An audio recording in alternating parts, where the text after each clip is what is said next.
Bonjour Jean-Paul Bedbez. Bonjour. Nous sommes en 2024 et des milliards d'euros manquent. À qui? Combien?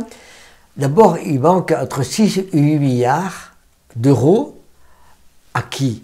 Au budget français, autrement dit, à nous. C'est grave? C'est grave parce qu'on s'est engagé à les avoir.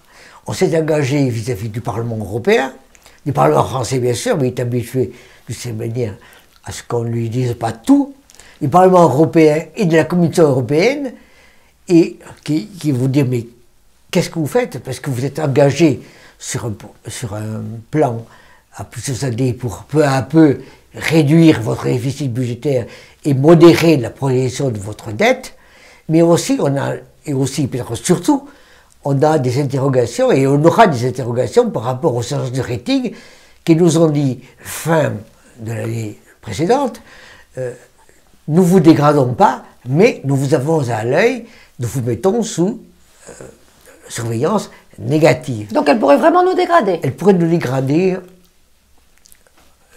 mai-juin. Elle pourrait nous dégrader mai-juin en disant vous n'avez pas fait ce que vous avez promis. On attendait plus de croissance, on attendait moins de dépenses, on ne les a pas. Qu'est-ce que vous faites? Redoubler de promesses, redoubler de croissance, redoubler d'actions. Et pourtant la bourse est au plus haut.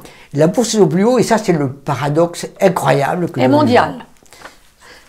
Paradoxe français, paradoxe allemand, paradoxe américain d'abord, c'est que d'habitude on a toujours une bourse qui broie du doigt, une bourse inquiète, une bourse qui dit « Ah j'ai peur, j'ai peur, j'ai peur ».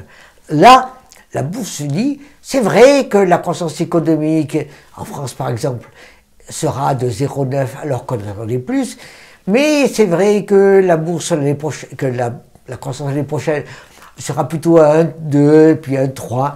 Et fondamentalement, elle nous dit « Mais je remarque que l'inflation est en train de décélérer et qu'elle va aller vers 2% dans 1 an ou dans 2 ans. » Et donc, cette bourse qui en général est inquiète, aujourd'hui, elle est très contente. Donc la bourse qu'on dit myope serait plutôt hypermétrope?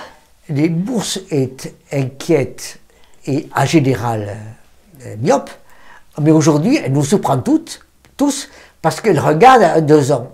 1 an, 2 ans. Non mais elle regarde les futurs gagnants. Elle regarde les futurs gagnants en liaison avec l'idée que si les taux d'intérêt se mettent à baisser, ces gagnants seront encore plus gagnants qu'avant. Mais là vous voulez parler des boîtes américaines, Tesla, Amazon, Apple, etc. C'est ça le problème. C'est que les gagnants actuellement, c'est Tesla, c'est-à-dire une entreprise extraordinaire qui arrive dans le domaine ancien de l'automobile, mais il y a aussi les entreprises comme Apple et autres, les entreprises nouvelles de la nouvelle économie. Tout ceci, ce sont les gagnants futurs. Ce ne sont pas des valeurs françaises. Ce ne sont pas des valeurs françaises. Et le paradoxe que nous vivons, le paradoxe étonnant que nous vivons, c'est que la bourse est contente aujourd'hui en France parce qu'elle parie sur le fait que les croissances et que les gagnants futurs seront chez elle, seront les gagnants de la révolution industrielle passée, ce qui est vraiment un énorme pari. En général, quand une révolution industrielle arrive, elle amène ses propres gagnants, et les autres, seule la révolution industrielle passée, souffrent ou meurent. Nous parions en France et en Europe sur le fait que nous poursuivrons avec la nouvelle révolution industrielle le résultat et les succès des anciens gagnants. Donc ces 6 milliards qui manquent, c'est plutôt une alerte. C'est une alerte si nous ne prenons pas en considération, 1, les efforts que nous devrons faire, et 2, l'importance du pari que fait la bourse. Nous devrons trouver ici nos gagnants. Donc pas aussi noir que la façon dont vous êtes aujourd'hui. C'est un peu le message d'espoir caché derrière cette chemise. Merci Jean-Paul Bedbez. Je vous invite à vous abonner, je vous invite à liker, je vous invite à en parler, je vous invite à faire des commentaires. Donc, je vous invite. Merci.